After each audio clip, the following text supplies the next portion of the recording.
We have new developments tonight in the death of an 8-year-old Gwinnett County girl allegedly beaten to death with a wooden rolling pin. Police have charged the girl's father and stepmother with murder. But the Fox 5 I-team has learned the state's Child Protection Agency found some of the blame lies within its own ranks.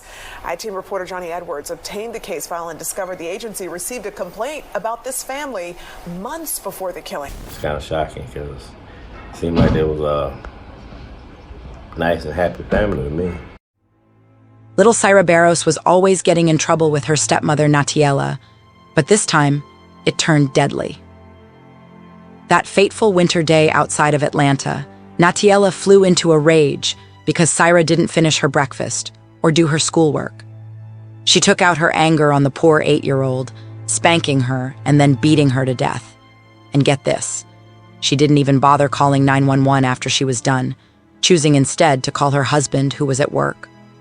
Can you believe that? The girl's own father had to come home and try to save his daughter's life, but it was too late. Natiela had already taken it from her. But the worst part? This wasn't the first time Natiela had abused Sayra. Court documents reveal that just 2 days before the fatal incident, Natiela had hit Sayra 10 to 20 times with a wooden rolling pin, leaving bruises on her neck. And instead of getting her medical care like any decent human being would do, she let her suffer until her father came home and tried to revive her. Even in court, Natiela showed no remorse for what she had done. She was denied bond and deemed a danger to society. And as for Sayra's father, Claudir, he also faces charges for not doing enough to protect his daughter from the abuse of his wife. Sayra may be gone, but her loved ones are determined to bring her back home to Cape Verde, Africa, to lay her to rest with her family. If you want to help out, there's a donation page set up on levittfuneralhome.com. Just search Sayra Barros, and you'll get all the info you need. When Claudir finally made it home and saw what had happened, he immediately called 911 and tried to give his daughter CPR, but it was too late. Emergency services arrived to find Sayra already gone. And get this, Natiela didn't just call her husband after she finished beating Sayra. She called a friend and a priest, too.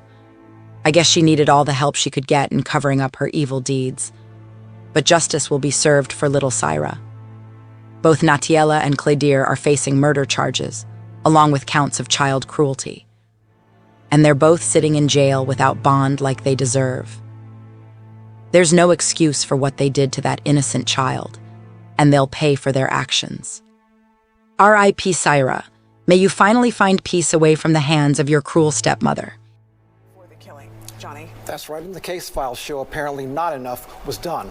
The records we received from the Division of Family and Children's Services have been heavily redacted, with dozens of pages entirely blacked out. But what we did learn, DFACS fired 2 of its workers, a case manager and her supervisor, as a result of Sayra Barros' death. You have 4 felony charges. A Gwinnett County couple charged with killing their own child. Arrest warrants accuse 34-year-old Natiela Barros of beating her stepdaughter to death with a wooden rolling pin, striking her 10 to 20 times. The girl's father, 37-year-old Claudir Barros, accused of knowing his daughter was being abused, but leaving her alone with his wife anyway. Then, failing to get the girl medical help before she died January 30th.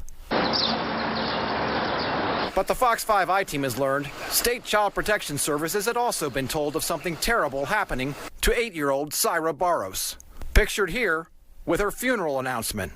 And that complaint, handled so poorly, 2 state social workers have been shown the door. The real question is, was this child's death preventable? And of course, in hindsight, it looks like this death was preventable. The I-team obtained the case records from the State Division of Family and Children's Services. It turns out the agency had been warned 2.5 months before the killing of Sayra's stepmother allegedly harming her, saying she, quote, loses her cool and disciplines the child inappropriately, causing bruising. The heavily redacted documents don't say who made the allegation, but the tipster, apparently troubled after hearing the father say that Sayra, quote, had 2 personalities and was causing a problem within his marriage due to the child being born out of wedlock. adding, quote, he referred to Sayra as a demon. Former DFACS director Tom Rawlings says that should have triggered major scrutiny. There have been children who have been beaten to death both in the United States and the UK and certainly in Africa because the family thought they were possessed. I think it's the kind of thing where we have to ask, do our case managers really understand the significant import, the significant danger when a parent or a step-parent says that child is a demon? What's clear from the records, DFACS found major fault with how that earlier report on the family was handled. That prompted an internal review, which found a pattern of sloppy work by a case manager and her supervisor, ending with both of them fired. State Representative Mary Margaret Oliver, a longtime child protection advocate, reviewed the DFACS records. I think the investigation and the review seems to be leading towards a conclusion that the case should not have been closed that soon. Closed after 38 days. The DFACS records also revealing, after that fatal beating, the stepmother called her husband when the girl started to turn white. The father, quote, instructed her to pray, and everything would be okay. Adding, Natiela then called 2 priests from Nigeria before calling for emergency help. I am glad to see that in this situation, after this child died, they went back and did a more thorough review of what was apparently a fairly new case manager's work. An internal review looked for other cases closed prematurely, finding 3 that needed reopening, and, quote, safety concerns surrounding not speaking to parents to assess them, copying and pasting in the investigation summaries, and not fully assessing the caregivers. Caseworker Shatil Wingard and her supervisor, Alexandria Armand, fired on February 15th.